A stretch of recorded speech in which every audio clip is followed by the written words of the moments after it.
আল্লাহ চান আমরা যেন আমাদের মনোযোগ সামনে যে স্বস্তিদায়ক সময় আসছে তার উপর রাখি, এখন যে কষ্টে আছি তার উপর নয়। আপনি যে ধরনের কঠিন সময়ে দিনাতিপাত করছেন না কেন, আল্লাহ এর একটা ব্যবস্থা করবেন এবং স্বস্তিদায়ক সময় সামনে অবশ্যই আসছে। দ্বিতীয় যে বিষয়টা এখানে মনোযোগের দাবি রাখে তা হলো ইউসুর হলো না কেরা, মানে এটি আম ওয়া আম্মাল ওয়া আজম ওয়া আকাদ, অর্থাৎ কষ্ট কি এটা সবাই জানে।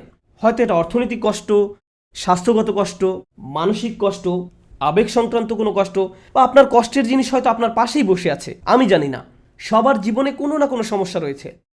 এই কষ্টদায়ক বিষয়গুলো সম্পর্কে সবাই জানে, আর এগুলো খুবই সুনির্দিষ্ট।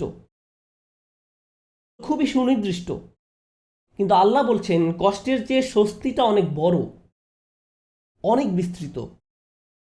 কষ্টের মতো স্বস্তির ব্যাপারটা অতটা জ্ঞাত নয়। অর্থাৎ কিছু স্বস্তি আসবে কিন্তু আপনি জানেন না কিভাবে সেটা চিনতে হয়। সবাই সমস্যা শনাক্ত করতে পারে কিন্তু সবাই সমাধান দিতে পারে না।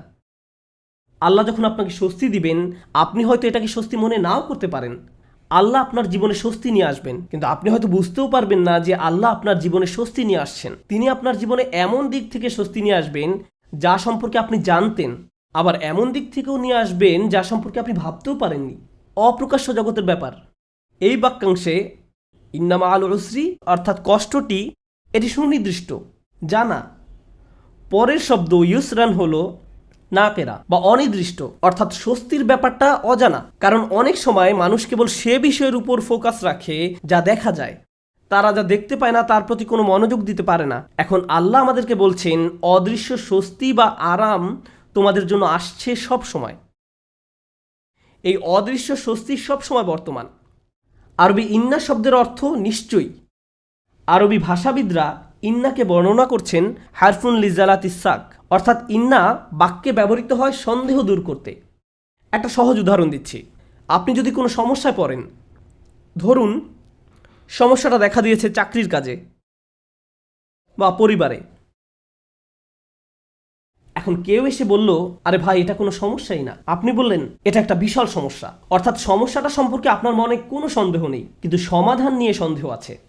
সমস্যাটা কি, কোন দিন শেষ হবে, এই বিষয়ে আপনার সন্দেহ রয়েছে। সহজ সময় কোন দিন আসবে, কোনো সমাধান আসলেই কি আসবে, এই বিষয়ে আপনি সন্দিহান। সুতরাং সমস্যার ব্যাপারে মানুষ পুরোপুরি নিশ্চিত থাকে, কিন্তু সমাধান আসবে কিনা এই ব্যাপারে তারা সন্দেহপ্রবণ। সহজেই আমরা আশাহীন হয়ে পড়ি। আমরা চিন্তা করতে থাকি, ভাই এটা সব সময় এমন খারাপই থাকবে, কোনো দিন এই পরিস্থিতি উন্নতি হবে না। আমরা এভাবে নিজেদেরকে বলি। তো আমরা নেগেটিভের ব্যাপারে অনেক বেশি নিশ্চিত থাকি, কিন্তু পজিটিভের ব্যাপারে নিজের মনে কোনো নিশ্চয়তা থাকে না। তিনি ইন্না যে শব্দটি সন্দেহ দূর করে তা ব্যবহার করে আমাদের জানাচ্ছেন কোনো সন্দেহ নেই, স্বস্তি রয়েছে কষ্টের সাথে। স্বস্তির সাথে ব্যবহার করলেন, তিনি স্বস্তির উপর জোর দিলেন। যেন একজন মুমিন যখন এই আয়াত তেলাওয়াত করবে, সে মনে করবে আমার কষ্টের ব্যাপারে সন্দেহ থাকতে পারে, আমি সমস্যাটাকে যত বড় মনে করছি এটা আসলে ততটা বড় সমস্যা নয়, কিন্তু আল্লাহ যে স্বাচ্ছন্দ্য নিয়ে আসছেন সেটা অনেক বড় এবং নিঃসন্দেহে তা আসছে।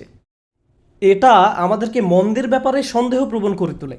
মাঝে মাঝে কোনো কিছু হয়তো অনেক খারাপ মনে হতে পারে আমাদের মাথায়, আমাদের চিন্তায়, আমাদের অনুভূতিতে, কিন্তু বাস্তবে তা এত খারাপ নয়।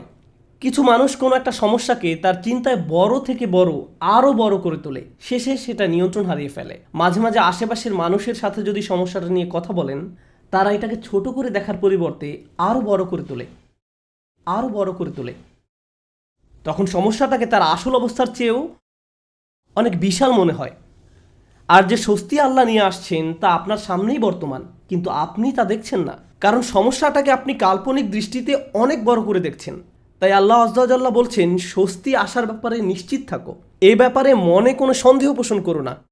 এই আয়াতের শেষ যে শিক্ষাটি আমি আপনাদের সাথে শেয়ার করতে চাই, সূরাটি শেষ করার পূর্বে এবং শেষ অংশটি কিভাবে এই অংশের সাথে সম্পর্কযুক্ত তা আলোচনা করার পূর্বে, সেটা হলো আল্লাহ বলেননি কষ্টের পর স্বস্তি আছে। তিনি পর শব্দটি ব্যবহার করেননি, তিনি ব্যবহার করেছেন সাথে শব্দটি, ইন্না মাআল উসরি ইউসরা। তিনি ইন্না বা'দাল উসরি ইউসরা বলেননি।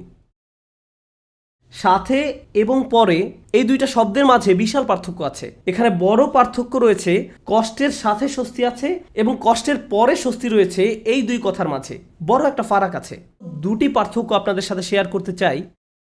একটি পার্থক্য হলো, হয়তো আপনি যখন একটি সমস্যার মধ্য দিয়ে দিন পার করছেন, সেই সমস্যাটির সাথে কিছু স্বস্তির বিষয়ও আপনার জীবনে এসেছে যা আপনি উপলব্ধিও করতে পারেননি। বর্তমান সমস্যাটি যতটা কঠিন মনে হোক না কেন, বিকল্প হয়তো আরও অনেক বেশি কঠিন হতো। হয়তো একটি দরজা বন্ধ হওয়ার কারণে আরও 5টি দরজা খুলে গিয়েছে। আপনি হয়তো ব্যাপারটি দেখতে পাননি, কিন্তু আল্লাহ আজ্জা জাল্লার ডিজাইনে একটি সমস্যা হয়তো 20টি সমাধানের পথ উন্মুক্ত করে দেয়, আরও অগণিত সমাধানের পথ খুলে দেয়। এজন্য ওই স্বস্তিদায়ক বিষয়গুলো আসার জন্য এই সমস্যাটি ঘটার দরকার ছিল। এটি আল্লাহর বিজ্ঞ ডিজাইনের অংশ। আমরা হয়তো তা শনাক্ত করতে পারি না। অন্য কথায়, হ্যাঁ, আমার মন বলছে আমি সমস্যার মধ্যে দিয়ে যাচ্ছি, কিন্তু এই সমস্যার মধ্য দিয়ে আল্লাহ আমার জীবনে স্বস্তি নিয়ে আসছেন নিশ্চিতভাবেই। শুধু আমাকে সেটা খুঁজে পেতে হবে। সমস্যা আমি দেখতে পাচ্ছি, কিন্তু সমাধান কোথায় সেটা আমাকে খুঁজে বের করতে হবে। জীবনে আমরা যত ভয়ানক অভিজ্ঞতার মধ্য দিয়ে যাই, তখন আমরা এভাবে প্রশ্ন করি যে আমাকে কেন এই বিপদে ফেলা হলো, কেন আমার সাথে এমন হচ্ছে, আমি কি এমন অন্যায় করেছি, এর থেকে ভালো কি আসবে। আপনাদেরকে বলছি, ওই অভিজ্ঞতাগুলোর প্রত্যেকটাই কোনো না কোনো সহজতা, স্বস্তি বা ভালো সাথে করে নিয়ে আসে, যা আমরা দেখতে পাই না। কিন্তু আল্লাহ বলছেন ওই স্বস্তি সাথেই আছে, তোমাকে এর জন্য অপেক্ষা করতে হবে না। এটা একই সময়ে কষ্টের সাথে সহাবস্থান করে, কষ্টের সঙ্গেই এই স্বস্তির অবস্থান। ইন্না মাআল উসরি ইউসরা। এছাড়াও যখন সাথে শব্দটি ব্যবহার করা হয়, আল্লাহ বলছেন যে স্বস্তিকে কষ্টের সাথে রাখা হয়েছে। স্বস্তিকে কষ্টের সাথে রাখা হয়েছে। যেভাবে তিনি রাতকে দিনের সাথে রেখেছেন, তিনি যেভাবে মেঘমালাকে বৃষ্টির সাথে রেখেছেন, অনেক জিনিস আছে যেগুলো তিনি একত্রে রেখেছেন। এই জীবনে আল্লাহ যা করার সিদ্ধান্ত নিলেন, আমি আর আপনি যদি স্বস্তি পেতে চাই, তিনি ব্যাপারটাকে এমনভাবে ডিজাইন করলেন, কষ্টের মধ্য দিয়ে গেলেই কেবল কষ্টের সাথে স্বস্তি আসবে। এভাবেই তিনি জীবনের সব কিছু ডিজাইন করেছেন। আপনাদের অনেকেই ছাত্র, আপনাকে প্রথমে পড়ালেখার কষ্টের মধ্য দিয়ে যেতে হবে, তারপর আপনি গ্র্যাজুয়েট হওয়ার স্বস্তি লাভ করবেন, পরবর্তী ক্লাসে উত্তীর্ণ হওয়ার স্বস্তি লাভ করবেন। আপনার চাকরির জায়গায় কঠিন পরিশ্রম করতে হবে বোনাসের স্বস্তি লাভ করার পূর্বে, প্রমোশন লাভ করার পূর্বে। কষ্ট ছাড়া এসব ঘটে না। আপনাকে আগে খাদ্যাভ্যাস ঠিক করতে হবে, স্বাস্থ্যকর খাবার খেতে হবে ভালো স্বাস্থ্য লাভ করার পূর্বে। কোনো রোগীকে হয়তো আগে অপারেশনের কষ্টের মধ্যে দিয়ে যেতে হবে সুস্থ হওয়ার আনন্দ উপভোগ করার পূর্বে। এভাবেই আল্লাহ জীবনকে তৈরি করেছেন। আপনাকে কষ্টকর অভিজ্ঞতার ভেতর দিয়ে যেতে হবে যদি স্বস্তি লাভ করতে চান। এটাই আল্লাহ ডিজাইন। ব্যাপারটা এমনই। আপনি এ কথা শোনার পর হয়তো ভাবতে পারেন, আমি তো এখন কঠিন সময় আছি, তার মানে সামনে সহজ সময় আসছে, আর এজন্য আমি এখন বিশ্রাম করব আর সহজ সময় আসার অপেক্ষা করব। না, আল্লাহ আমাদেরকে গভীর একটি বিষয় সম্পর্কে জানাচ্ছেন। আপনাকে কঠিন সময়ে কঠোর পরিশ্রম করে যেতে হবে। বসে বসে এমনটি ভাবলে হবে না যে আল্লাহ তো সহজের প্রতিশ্রুতি দিয়েছেন, তাই আমি তার অপেক্ষায় থাকবো আর বসে বসে কাঁদবো। No. এই জন্য তিনি পরের আয়াতে আমাদের রাসূল সাল্লাল্লাহু আলাইহি সাল্লামকে বলছেন, ফাইদা ফারাগতা ফানসব। শক্তিশালী একটা বাক্য। অতএব যখন আপনি অবসর পান, পরিশ্রম করুন। স্বস্তি এবং কষ্টের সাথে এর সম্পর্ক কি? স্বস্তি এবং কষ্টের সাথে এর সম্পর্ক কি?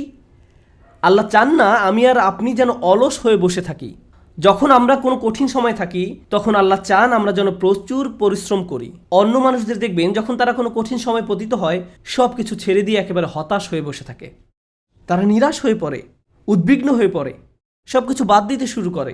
কিন্তু বিশ্বাসীদের বেলায়, যখন তুমি কঠিন কোনো পরিস্থিতিতে পড়ো, তখন তুমি অবসর পেলেই নিজেকে কঠোর পরিশ্রমে নিয়োজিত করো, নিজেকে কাজে লাগাও, উৎপাদনক্ষম বানাও।